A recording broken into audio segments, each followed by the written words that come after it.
Sa vie est nimbée de mystères, parasité par les rumeurs atroces. Il est né Victor Maurice Lepage en 1918 à Brest, d'un père officier de marine, a vécu son enfance et son adolescence à Toulon. Inscrit en faculté de droit, mobilisé en 1939, il retourne à la vie civile en 1942, devient bonimenteur de baraques foraines et disparaît des radars. On le retrouve en 1948 sous le nom de Maurice Raphaël, sous lequel il publie aux éditions du Scorpion son premier roman, Ainsi soit-il, condamné dans la foulée pour outrage aux bonnes mœurs. 3 ans auparavant, il avait écrit une lettre à Raymond Guérin, qui avait accepté de préfacer le roman, mais voulait en savoir plus sur le bonhomme. Une lettre datée de Fresnes-les-Rungis, qui a été publiée en 2005 dans un dossier établi par Alfred Ebel à l'occasion de la réédition de La Croque au sel à l'Esprit des Péninsules. Que faisait notre écrivain à Fresnes en 1947 ? C'est là que les choses se gâtent. Dans ses mémoires, Endetté comme une mule, paru en 1979, Éric Losfeld, qui avait réédité certains de ses livres chez Arcane, raconte qu'un journaliste du Monde l'avait appelé un jour pour le mettre en garde sur le profil de son auteur, responsable aux questions juives pour les départements de l'Eure et de l'Eure-et-Loire pendant l'occupation. L'éditeur rompit immédiatement avec son auteur. L'accusation est vraisemblablement fausse, mais la réalité est peut-être pire encore.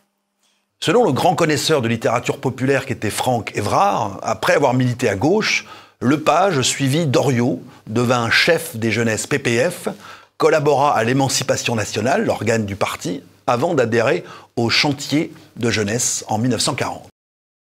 Alfred Ebel affirme de son côté qu'il porta ensuite l'uniforme de la LVF et participa à la Carlingue, la Gestapo française de la rue Lauriston. Pour compliquer le tout, d'autres connaisseurs de Maurice Raphaël qualifient de fantasme de telles allégations, estimant que c'est pour une banale escroquerie que l'écrivain se retrouva en prison. Et il est vrai que si le pédigré qu'on lui prête est réel, on voit mal comment il aurait pu s'en tirer avec quelques mois de prison. Espérons qu'un historien débroussaillera tout ça un jour. De 1948 à 1954, Maurice Raphaël signe 11 romans chez De Noël ou au Scorpion, où il donne la parole à des personnages modestes, humiliés par l'existence, des laissés-pour-compte vomissant leur misère, voire à des ratés des bas-fonds qui laissent libre cours à leurs instincts sordides et à leurs sentiments inavouables. Méfiant vis-à-vis du beau style, qui est pour lui l'expression de la tartufferie, l'écrivain se forge une langue virulente, violente, révoltée, parfois scatologique et pourtant magnifique, et se donne pour but d'en finir avec l'illusion littéraire en puisant sa matière dans le quotidien et le fait divers. Maurice Raphaël est un écrivain des marges et de l'obscurité, un alchimiste effrayant dont l'œuvre de grimaces et d'épouvante a révélé la part de désespoir et de néant tapie dans le cœur des hommes. Homme à femme, séducteur, drôle, bagarreur, un brin manipulateur, il s'exprimait dans un langage châtié, à l'inverse de ses livres. Il était également susceptible.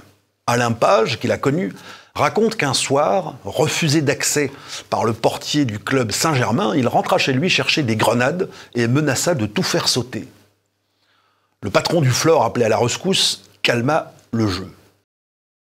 Ses livres étaient admirés d'André Breton, de Raymond Queneau ou de Benjamin Perret.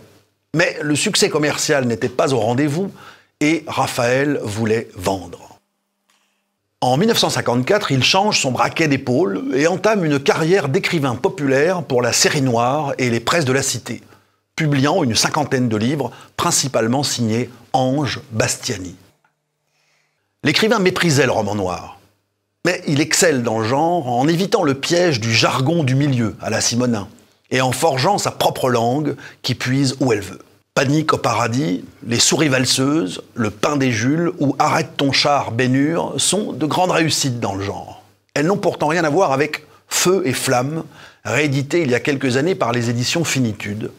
Un livre qu'en pesant ses mots, on peut aisément qualifier de grandiose. C'est l'histoire de Suzanne, une vendeuse aux prises uniques, et de Louis, un employé aux écritures qui pique-nique un dimanche dans une forêt de pins du sud de la France, lorsqu'un mégot mal éteint déclenche un feu de forêt.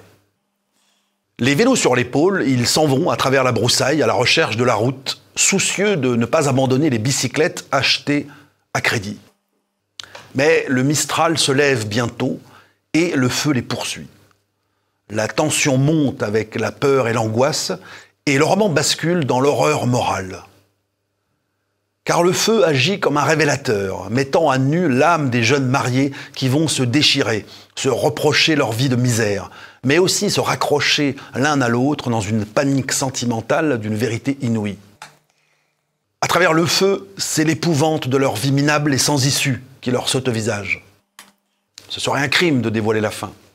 Notons simplement qu'elle est d'une beauté renversante et qu'elle a l'ampleur d'une tragédie grecque.